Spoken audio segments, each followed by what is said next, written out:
from the Salesforce Tower. But their sole purpose, is about driving, empowering our community, the businesses, housing, education, financial awareness and education as well for our community.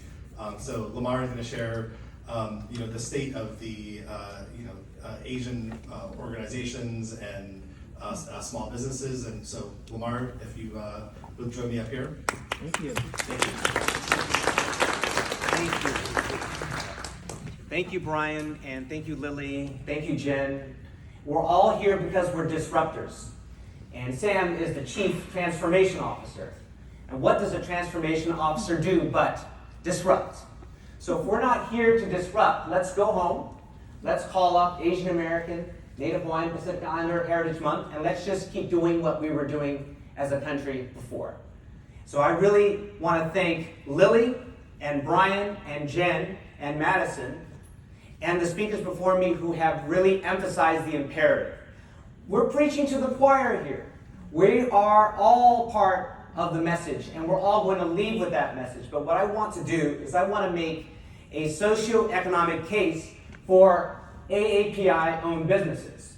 And it's not just me for Asian Inc. I'm here with my team, as we say. We're all a village and all at Ohana. Besides my wife, I also have here Tony Tang, the director of our Minority Business Center, and his staff. And we also have Daisy and Mana and Porter. Porter Wong is in here too, so I want to thank you for being here to support. Especially Cecil. Everyone seems to know Cecil. There's a TV show called Everybody Loves Raymond, well, everybody loves Cecil. So thank you, Cecil. This is a picture of me on Fox News. It was a national live telecast. And when I got the call from Fox to be on television to talk about helping Asian run businesses in a pandemic, I was scared.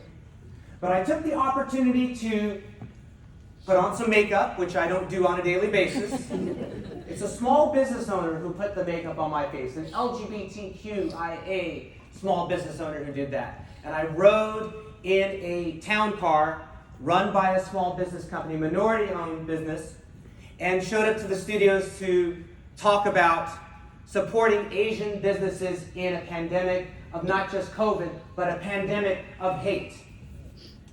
And so, last month, I joined the Vice President of the United States, Kamala Harris, here in San Francisco to again talk about the plight and talk about the specific challenges, the cultural barriers to Asian American Pacific Islander-owned businesses. The Vice President of the United States was here in San Francisco, not during AANHPI Heritage Month, but last month to talk about these businesses, and I was honored to be a part of that discussion with the Vice President. You'll see me there conversing with her. I want us to take into account the statistics, and this is a very important one. 1 in 10 businesses in this country are owned by Asian Americans and Pacific Islanders. 1 in 10. Okay? So the businesses are there. The businesses are in our economy. These businesses generate $875 billion in economic output. Billion. Almost $1 trillion. They are in our economy. They are there. They're waiting to do business with you. And everyone in this room can do business with an Asian American Pacific Islander owned business. Every one of us. Not just with the credit card, but also internally in the places we work in. We can be internal champions for the spend and the procurement and the utilization of these businesses. These businesses contribute over 5 million jobs to the United States economy. 5 million jobs. These businesses are there. They're waiting to be part of your supply chain. Of all businesses in this country, AAPI-owned businesses are likeliest to create jobs. A very important part of Asian Inc.'s existence is not only to have advocated for the statutory authorization, as Linda was talking about, of the Minority Business Development Agency, and to be clear, we support the Minority Business Development Agency by running centers for that agency. We believe that supporting Asian American Pacific Islander-owned businesses is going to contribute to our economy, not just by giving contracts to businesses, but those contracts can pay for jobs for people. So job creation and retention are very important. Asian businesses are likeliest to create those jobs. This slide shows that 31% of all Asian self-employed workers in this country have at least one employee. That's compared with white-owned businesses, 25%. 1 in 4 of those companies have an employee. So when you support Asian American business, you're supporting job creation. And in fact, within Asian Pacific Islander American owned businesses, immigrants are most likely to hire workers. Immigrant Asian Americans. We had 2 immigrants as part of the panel before, at least 2, if not 3. But immigrants, Asian US born business owners, 27% of them will hire. But 32% of the immigrant owned Asian businesses in this country will hire.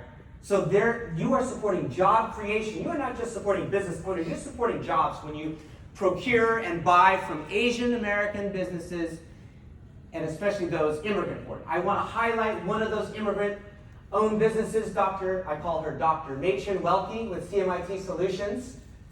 She is an immigrant from Indonesia. She is a job creator. She is providing valuable IT services to Asian Inc. And she can provide valuable IT services to you too. So this is another slide from that interview.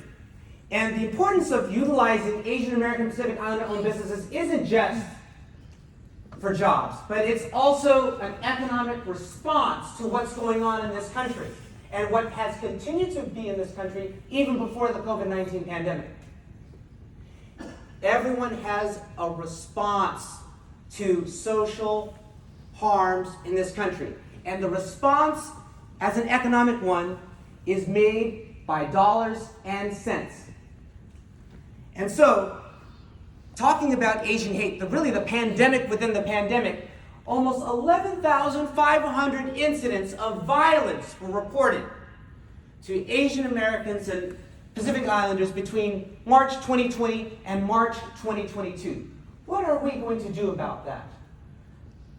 Well, you don't need to see me again because I think that I don't even look like that. That's makeup. Okay. And actually, over a fourth of these incidents took place in a place of business. Think about it. The people who are running these businesses are trying to put food on the table. The people who work in these businesses are trying to put food on the table, take their kids to school, just be a part of this society. And over a quarter of the incidents reported actually took place in a place where there is supposed to be some economic activity taking place.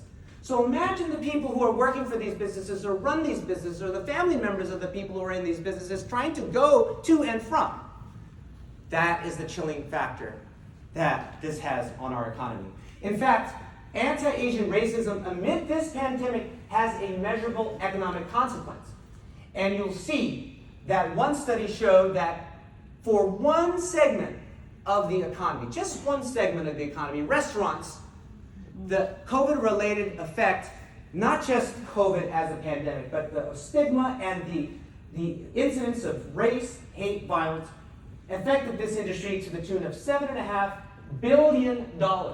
So corporations have to take a meaningful action to combat anti-Asian hate.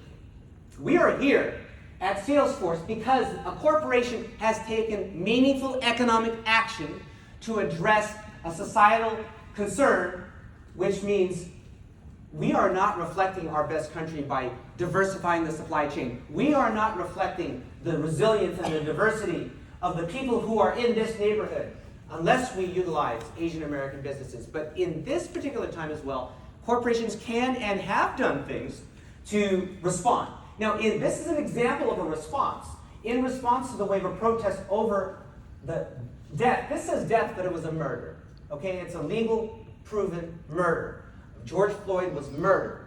Okay, he was murdered, and I think when we were talking at the Black Chamber of Commerce event the other day during San Francisco Small Business Week, we said, this is about not just small businesses. At that moment, that was about Black businesses. And you cannot say Black Lives Matter unless you mean Black businesses matter, Black homeowners matter. And in this particular case, a corporation took a measurable or meaningful step to address what was going on. This is an example.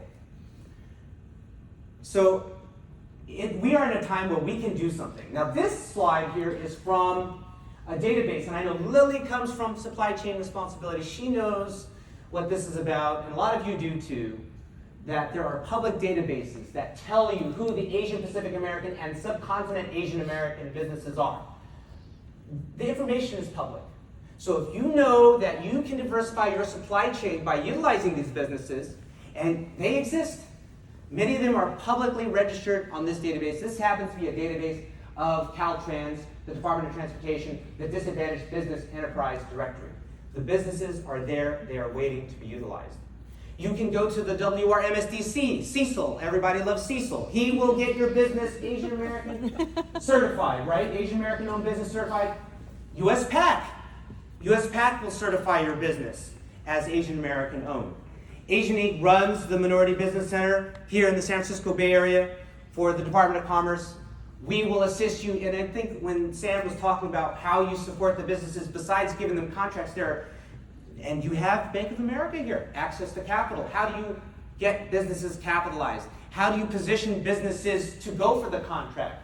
There's a lot that goes into building a business besides responding to a request for bids or an RFP. There's a lot that goes into it, and it takes a village. Asian Inc. is a part of that village. We believe in supporting not just the Asian American, Pacific Islander American owned businesses, but all minority businesses, because they all have a right to exist in this country, and they all have a right to be supported by Asian Americans, by Black Americans, Hispanic Americans. The time is now to do the right thing, and not just do the right thing, to put our money where our mouths are. Let's put our money where our mouths are. When the next thing happens, is that when we take action, or could we take action today, next week, next month? Or do we just wait? So I really thank you. In this case, this was an opportunity for Asian Inc. to support directly, putting our money where our mouths are, an Asian-owned business in our community. I encourage you, if you have questions about what Asian Inc. can do to help minority businesses in general, reach out to me. It's Asian Inc. with a C. Some people think we're a tattoo parlor, so it actually is a C. Please note, we don't do tattoos. I know we're in the part of town, but no. And make sure you keep in touch, because if we're invited back, Jen and Madison and Lily and Brian and Linda and Heidi and Sam, if we're invited back, what will we say we did since the last time this event was held? What will we say is different about our companies, our families, our neighborhoods, our economy? What will we say then? Thank you very much.